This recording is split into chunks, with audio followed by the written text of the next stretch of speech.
sais que je me suis énervé un petit peu sur la couverture de ce livre. Elle s'appelle Laurence Perrin, et Laurence Perrin, elle avait fait quoi, Fred, derrière? Vous vous souvenez de ce qu'elle avait fait pour rendre personne? Marilyn, en pseudo. Alors?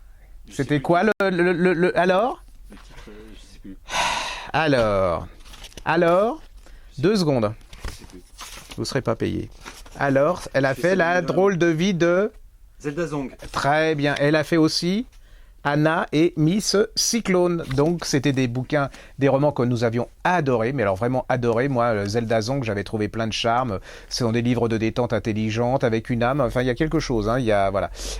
Et puis, elle nous sort le nouveau L'aile des Vierges chez Calman Lévy. Alors, je me suis un peu énervé parce que je trouve que c'était pas sympa pour le livre, parce que quand on voit une couverture comme ça et qu'on est un homme ou un garçon, ça dépend des âges, quoique il y a des hommes qui sont toujours des garçons, et vous lisez pas ça.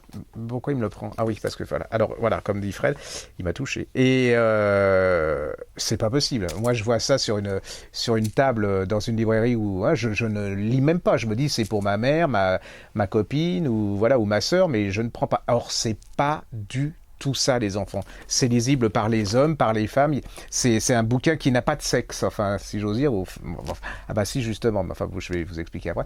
Alors donc, on est à Folkestone. C'est la guerre.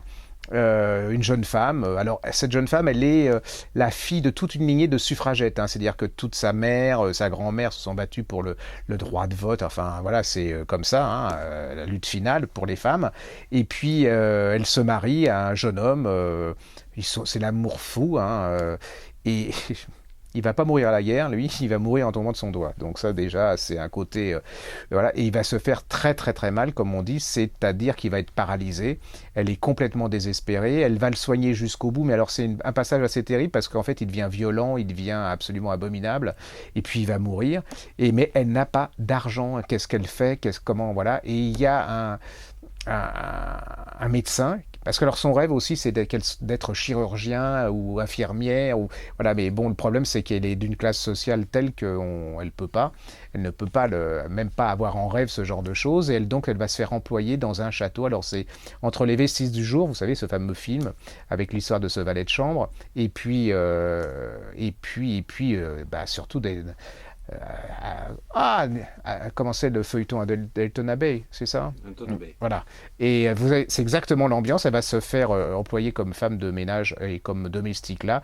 Alors elle est complètement désespérée, parce que ça va à l'encontre de ses convictions, c'est-à-dire servir les plus riches, voilà, c'est pas son truc. Elle se trouve prise sa dignité, tout ça, elle s'en prend plein la tête, mais bon, elle peut pas faire autrement. Et là va tomber alors vous avez absolument toute cette vie dans ce château avec ces aristocrates. En plus, c'est un moment charnière, hein, c'est-à-dire que c'est un moment où l'aristocratie anglaise va commencer à décliner, et que les employés de cette maison commencent à avoir des syndicats à s'unir. C'est-à-dire que dans le temps, on pouvait leur faire n'importe quoi. Alors là, il y a 2 clans, vous voyez. Il y a ceux qui commencent à vouloir se libérer de ces contraintes, et puis ceux qui considèrent que ça a toujours existé comme ça, et que ça sera toujours comme ça. Et là, elle va tomber, alors, amoureuse. Est-ce qu'elle va tomber amoureuse? En tout cas, au niveau sexuel, c'est fou, avec le châtelain. Alors là, ça fait un peu Barbara Cartland, mais c'est justement pas du tout ça. C'est-à-dire que c'est une dissertation sur est-ce que... entre le sexe et les convictions, est-ce qu'elle doit résister à cette tentation, parce que cet homme représente tout ce qu'elle honnit au niveau social.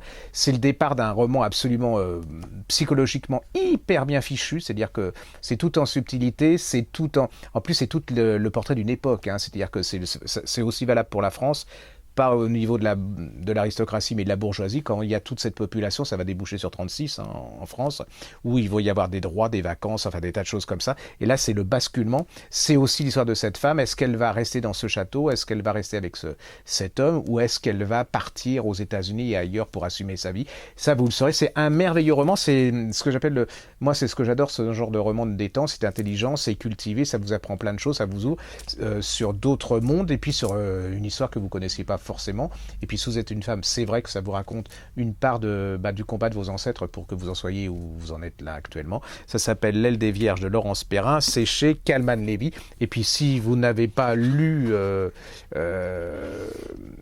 cette dame, Laurence Perrin, lisait en pocket Zelda Zonk, et puis la suite qui s'appelle Anna, et puis Miss Cyclone, qui est aussi très très bien, qui se passe aux États-Unis, enfin très très très très bien fichu.